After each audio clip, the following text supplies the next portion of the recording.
This is Dr. Rob Harder with the Nonprofit Leadership Podcast, Making Your World Better. What does it take to be an effective nonprofit leader today? What are the biggest challenges? What are the biggest obstacles? How should nonprofits fundraise in an economy that is constantly changing? All of these reasons combined led me to start this show. And it's my hope that through this series, people can learn not only what it takes to be an effective nonprofit organization, but to hear from effective leaders who are successfully making a positive impact in their communities. We hope you enjoy the show as together we hear how they are making their world better. Hello, everybody, and welcome to the Nonprofit Leadership Podcast. Thanks for tuning in today. Whether you're listening in your car as you're driving home from work, or you're at the gym, or you're at home listening, thanks for tuning in. Always good to have you with us. So we've got another great guest for you today, and he's going to talk a bit about a story where he came in the role of CEO and took over an organization that was really struggling to the point where they were about ready to file bankruptcy. And he's going to talk about not only how he turned this organization around, but the organization is thriving. So more on that in a bit. A couple of things just to make sure you're aware of. Number one, did you know that we have a YouTube channel now? So all this great content you're maybe listening to through audio is all available in video content form. So go to the YouTube page, or just go to YouTube, type in Nonprofit Leadership Podcast. Our page should show up and you'll get to see all that wonderful video content. There's actually additional video that you don't see normally on our podcast page. So I encourage you to go check that out today. And even better, subscribe. That'll get the word out more on YouTube about this wonderful resource of the Nonprofit Leadership Podcast. And then along those lines, if you're finding great content, if this is really a valuable podcast for you, and I've heard from so many people that have told me they've really enjoyed this podcast, please, it would be great if you could give us a rating or a review.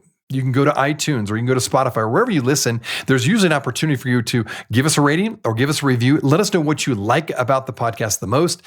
You can also email me. If you want to email me at rob@robharder.com and just let me know what you most love about the podcast or what you suggest it would be something else we should be focusing on or new guests that you have an idea of. I would love to hear from you. Always love hearing from my listeners. So encourage you to do that today. Okay, so on to today's topic. As I mentioned, we have a special guest. His name is Armando Contreras, and he is the president and CEO of the United Cerebral Palsy Organization, or UCP for short. He's going to share a lot of different things about his experience there. First of all, they're celebrating 75 years at UCP. That's a cool milestone, so he's going to talk a bit about that. But he's also going to talk about, as I said at the outset, where he came in as the CEO, and they were really struggling. And he's going to talk about the decisions he made and how he slowly got them back on track financially and as an organization. And now they're thriving all over the country and doing all kinds of wonderful work, providing wonderful resources to families dealing with disabilities. So you're going to really, I think, enjoy hearing from Armando Contreras. As always, thanks for tuning in. Now on to the show.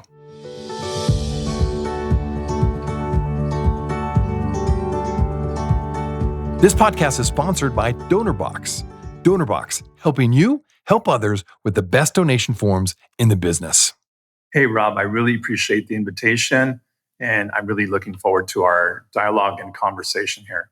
Likewise. No, there's a lot to cover, and we want to start by the fact you are celebrating 75 years there at the United Cerebral Palsy Organization. 75 years, that's a big milestone. That's something definitely to celebrate. So talk about the milestones the organization has achieved under your leadership. Yeah, well, look, 75 years ago, it was a group of parents that were looking for this alternative than going to institutions.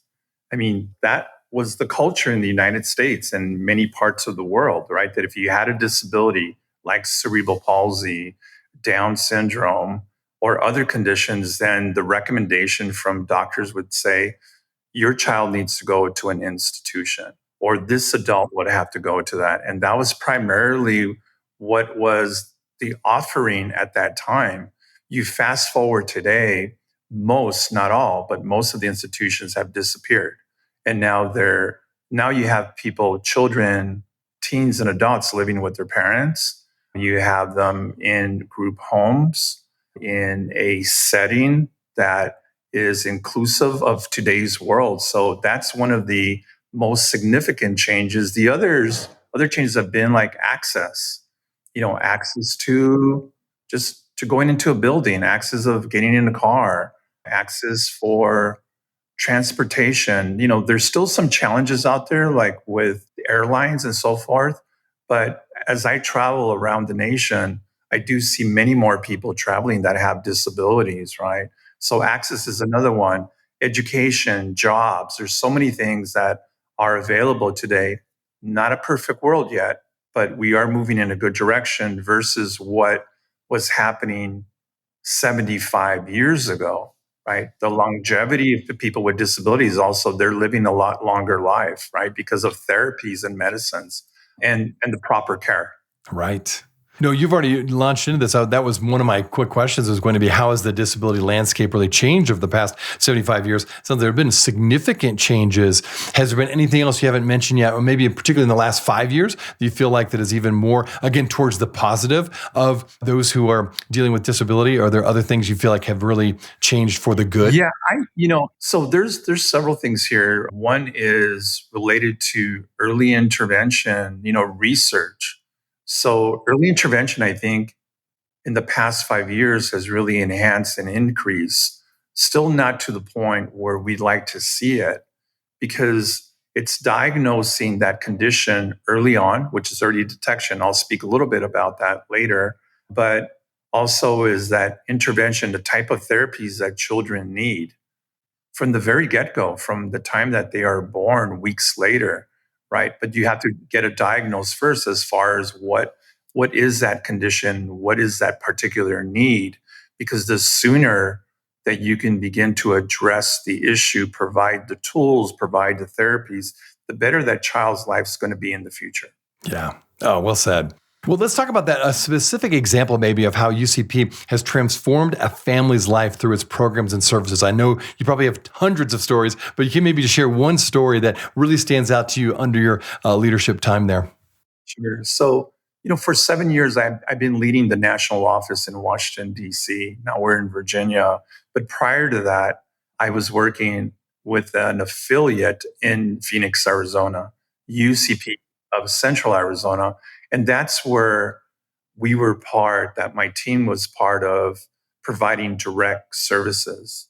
And that's where I seen Rob firsthand, the blessings and the miracles that were coming out through therapies, through folks that were direct service professionals, people working in home community-based services, therapists that were doing more of a higher end type of therapy, if it was speech therapy, occupational therapy, physical therapy. But here's what I seen is that the stories were many times the same.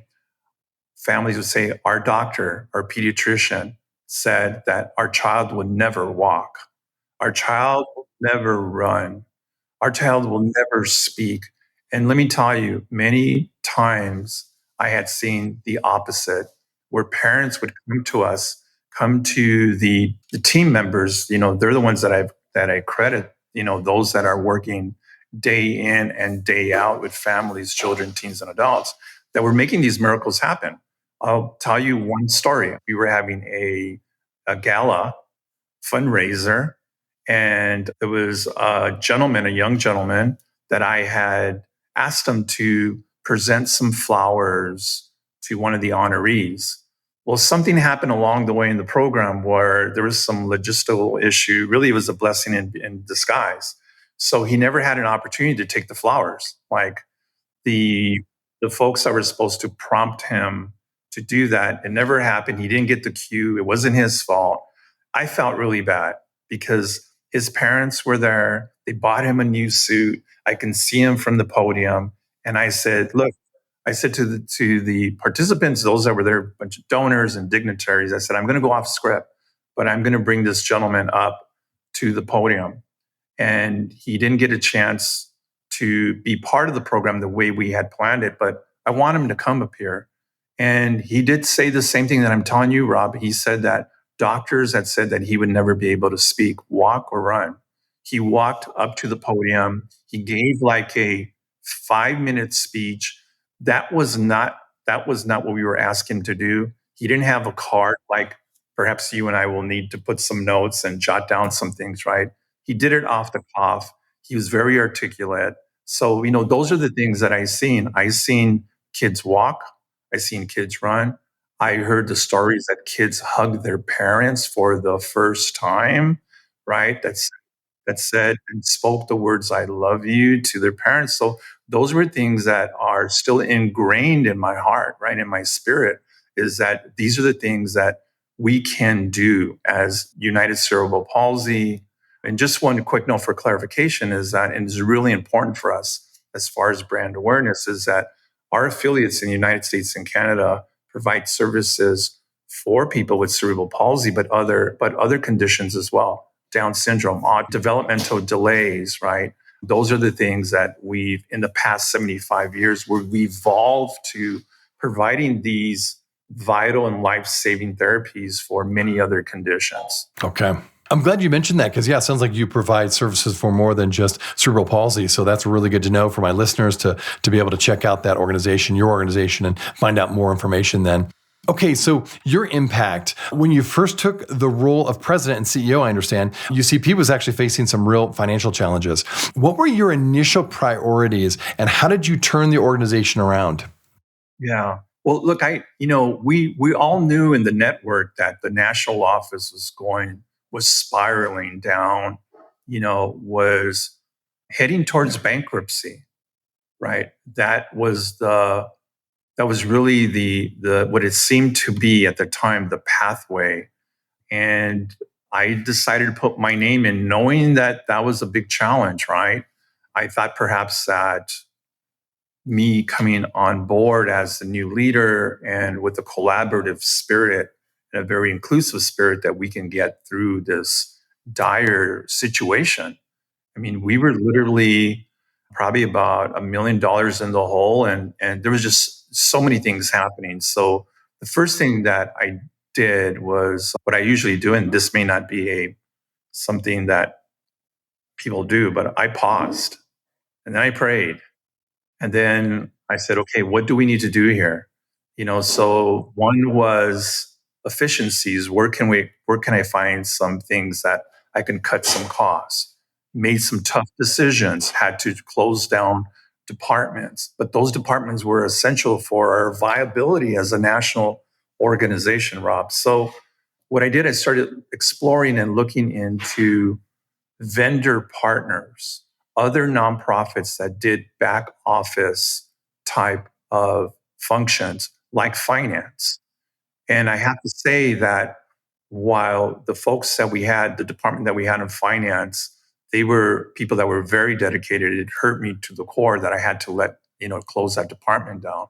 But then what I did is that I found out that there's many nonprofit organizations that have the expertise to do that same thing for a fraction of the cost. So I did that for finance, for HR, for marketing, for IT, right? These were the things that kind of were the fundamental core of our organization. So I couldn't just let it go because we would have died, right? So what happened is that initially, in a very short time, I'm talking about within 3 to 4 months, I was already saving $500,000, right? Because we were moving in that direction. So that was one thing. And then along the first 2, 3 years, I kept looking for efficiencies. There were small things, things like leasing a copier for $1,200 a month. We got rid of that.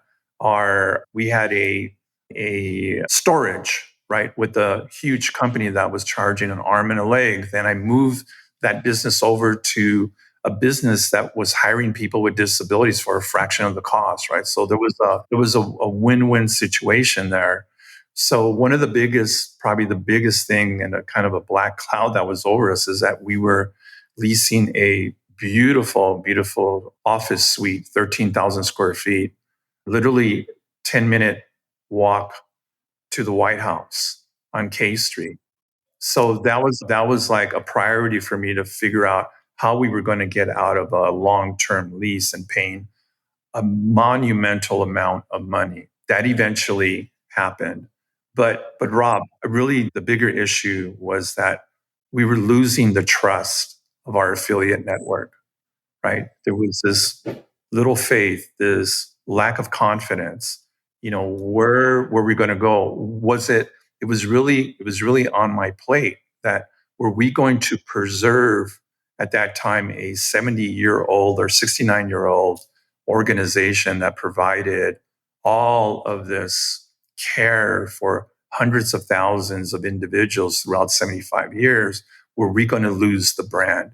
And that I didn't want that to happen on my watch. So collectively, we got together. And today I have to say that we are sustainable and that the concerns that we have are not concerns of going bankrupt or not being sustainable.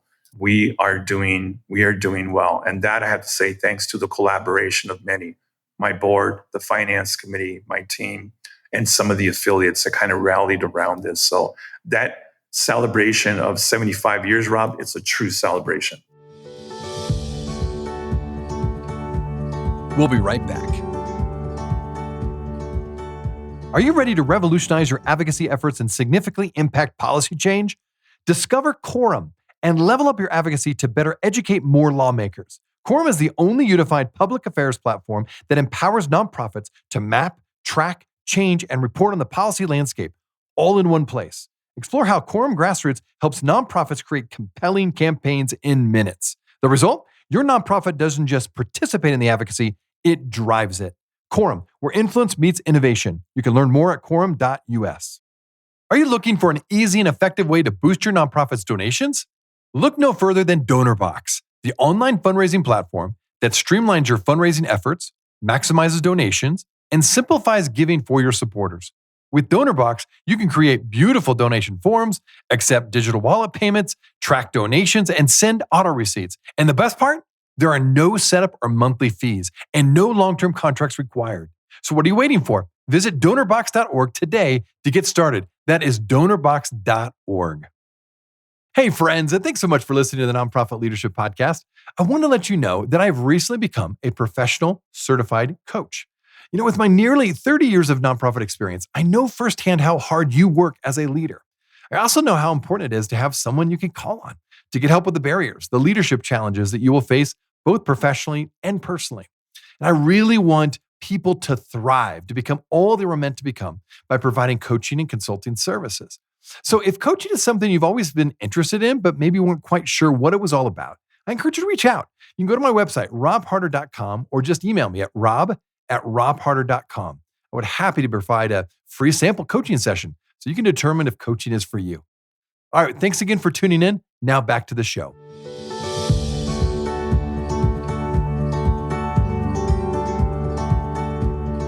Fantastic. Well, congratulations. Well done. Love hearing those really creative solutions and coming in as a leader and finding efficiencies. Like that is so critical. And those sometimes you can just blow past that and say, oh yeah, that's assumed. Not necessarily. And obviously it had not happened previous to you. And so you're able to find all these ways of saving money. And I'm sure in the process, building trust with your affiliates and your leadership team right there locally. So well done. Now in the process, you've definitely built a lot of affiliates and providers as well that you connect with and work with and collaborate with. Talk a bit more about your broad network of affiliates and providers. What does this look like and what has the impact been? Yeah, so we exist because of the work that our affiliates are doing around the country. We have 56 affiliates. 2 of them are in Canada. We are having conversations for one international organization that's doing some great work in Monterrey, Mexico. But I have to say that we collectively, the organizations are providing vital services. Again, and I'll repeat this again, to children, teens, and adults that have cerebral palsy, which is a big focus of ours. I don't want the public to think that we're moving away from it, and we're absolutely not moving. But however, along the way, many years ago, then we started to provide services for children and adults with autism, developmental delays, right? Down syndrome, spinal bifida, genetic issues, right? So we're known for being that well-rounded and one of the few organizations in the United States that are providing the direct services that focuses on cerebral palsy, but also has opened up the door for many other conditions. We don't have when you look at our network across the nation and in Canada, we don't have a cookie cutter kind of model. So if you walk into Mobile, Alabama, where I'm going to be there tomorrow, or you're going to go to Reno, UCP Reno, or UCP of Central Florida, or UCP of Central Arizona, they all have their unique niche of serving that community. And it could be therapy, it could be schools, transportation, it could be thrift stores providing jobs for people with disabilities, right? It could be many other types of projects. If we do have a UCP out in Northern California, wine country, then they provide partnerships where people with disabilities are working in the wine country. So there's just a plethora of services and opportunities that are being provided out there. And I'm really proud to be part of this, this leadership, but actually very grateful to them, to all of those that are providing direct services. Yeah. Love hearing that. And collaboration is such a critical thing and a skill, really, I would say, for good nonprofit organizations and good nonprofit leaders. To be able to learn how to collaborate well and develop a network of support is so important for the furthering of your mission. So well done on that, too. Now, when it comes to families that deal with disabilities within their family, there's so many issues, I'm sure, that they just face. There's just a lot of challenges they face. So in the midst of the most pressing issues facing these families, what are those that you found? And then how is UCP really addressing those challenges and coming alongside these families that are facing disabilities? Well, look, so it's been 14 years that I've been part of this UCP family, right? And parents that I've engaged with many times, it's the initial notification that their child has some type of disability. If it's at birth, if it's 6 months later, if it's 2 years later, it could be that. It's like, what do we do as parents, right? And coming to United Cerebral Palsy is a great place to start, right? Get educated, to know what the resources that are out there, state resources, right? Funding that's available, collaborations, we collaborate with other organizations too, with Easter Seals, right? With Goodwill. So there's other great organizations out there. So if there's not a UCP in that particular area of need, if it's a particular city that we're not in or a particular state, then we certainly want to be the ones that provide that referral, right? So one is letting the parents know that there's hope. Number two is educating the parents of what that condition really means. Third is leading them to the resources that they need because they don't know where to go, right? If it's going to be with the state funding, right? And then as they get older, then some of the things then pertain to advocacy. What are some of the laws that, Rob, that are antiquated?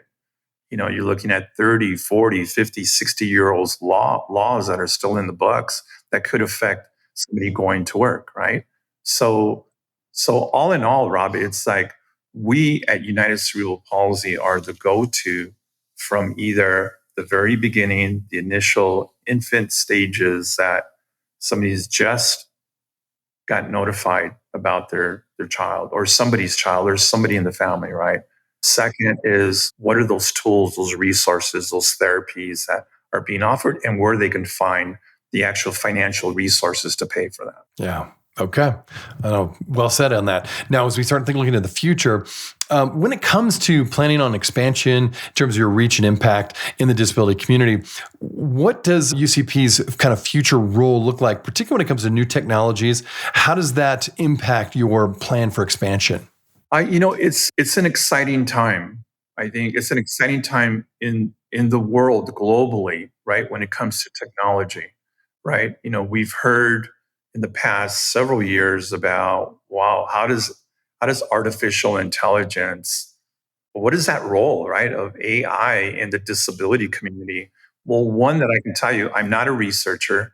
I'm an administrator, so I can't tell you clinically, but I can tell you a little bit about early detection.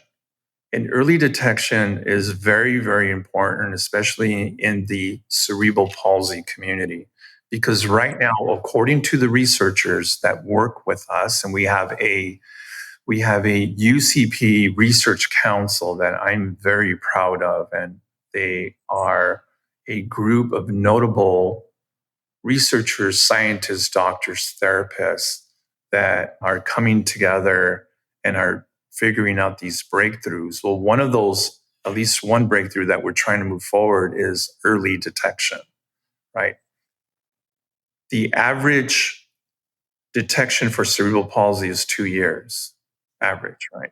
We're trying to bring that down to months, right? The reason for that, Rob, is because the sooner the sooner the health industry, the medical industry, those professionals find out about that particular diagnosis, the sooner people like our therapists and others that work for United Cerebral Palsy can actually begin to address the issue and provide the tools and therapies. So then that child can have a better life, when they're older, right? Their muscles begin to move, and there's a window of opportunity and a window of time where muscles can react much better than later in life. So that's really important. That, Rob, I've had conversations on a global level with the World Health Organization and with other organizations that speak about early detection and how that is probably one of the priorities in the world, right? Obviously, in other countries, while that's a priority, access is a priority, and funding and even access to just seeing a doctor, right, is tough in different countries in the world, right? So I would say that technology right now, one is early detection. Number two, technology, assistive technology is huge, right? In the past, assistive technology was maybe a walker, maybe it was a cane, right? Maybe it was just sign language. Today, there are devices that actually can translate and that could actually go into your brain waves and actually speak. I don't want to say speak for you, but it will collaborate with you, and you're speaking through this device, right? So there's a lot of technology out there that is important and is part of the journey for people with disabilities until, Rob, someday we find the cures, right? All right. Well, looking ahead then and you're kind of getting to this already, but what are some of your long-term visions for UCP? How do you plan to ensure that the organization continues to really lead in disability advocacy? Yeah, on the disability advocacy part, one thing that we're already doing is that we are providing more resources to our affiliates so they can do advocacy at the local and state level. In addition to that, Rob, something that I encourage and advocate for is that we as leaders cannot speak for somebody who has a disability, that we provide the space and the opportunity for that individual, if it's a teen, a child, or an adult that wants to give that testimonial, that wants to be up on Capitol Hill. Those are the opportunities that we're providing. Because yes, I am on Capitol Hill, right? I do have meetings with the congressional representatives and with senators, right? And we do have a connection with the White House. But at the same time, what's vitally more important for me as a leader is to make sure that we provide that space. So we've actually, this past fiscal year, we started providing scholarships for individuals with disabilities we call self advocates, so they can go to these conferences in Washington, D.C., so they can get on the mic and they can advocate in front of our representatives to let them know what their testimonials are and what their life has been, and how we can actually improve that through legislation. So there's a lot of challenges on as far as legislation. Yes, the ADA was signed about 36 years ago. That was a step in the right direction. That provided the civil rights for people with disabilities, but there's still a lot more work to do. Yeah. Well, again, thank you so much, Armando, for sharing your insights and sharing an update on all that's going on. Congrats on 75 years. Now, if people are listening, absolutely. Yeah, it's a big deal. And then for those who are listening and want to learn a little bit more about you, perhaps, or learn more about your organization, where would you send them? So they would go to ucp.org. That's ucp.org.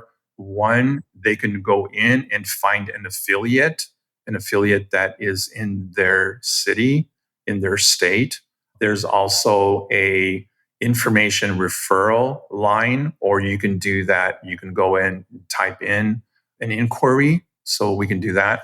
When you go into the affiliate network and find an affiliate, then you go into their website, their respective website, and then you'll find the services that they provide. So, or there's our numbers. They can call the national office, and actually they can leave a message for me too as well if they wanted me to contact them for whatever reason, or I would go ahead and steer them in the right direction where they need to go for the information that they're looking for. Well, thank you again for sharing your insights, as I mentioned before. And thanks for what you're doing to really make your world better in the world that you found yourself in with this organization that you're leading. That's what this podcast is all about. And I just appreciate all you're doing. Yeah, thank you, Rob. And just one last thing here is that actually you can find us on all of the social media platforms, Facebook, Instagram. So you just plug in United Cerebral Palsy and you'll get information. You'll see some of our latest videos. We have a 75th year United for Gold campaign for those that want to support us so they can be a champion if they like to do that. So it's very important. And I just want to also thank my team at the national office and thank the affiliates in the United States and in Canada for the services, life-saving services that they provide to the cerebral palsy community and to the disability community as well. Yeah, well said. Well, a huge shout out to the entire organization, all your affiliates. So again, thank you. And thanks for listening, and appreciate you tuning into the Nonprofit Leadership Podcast. Thanks, Rob. I appreciate it. Hey, friends. Well, I wanted you to know that this podcast can be found on iTunes, Spotify, Amazon, Google Podcasts, and wherever you listen to other podcasts. I also want to encourage you to like, subscribe, and share this podcast with others. This will actually help us get this great content out to more nonprofit leaders just like you. You can also join the Nonprofit Leadership Podcast community. Find other resources and interviews of past guests all on my website, nonprofitleadershippodcast.org. Well, thanks again for listening. And until next time, keep making your world better. And don't forget to subscribe to my YouTube channel, the Nonprofit Leadership Podcast. Go to YouTube and look up Nonprofit Leadership Podcast. We'll see you there. This podcast is sponsored by DonorBox. DonorBox, helping you help others with the best donation forms in the business.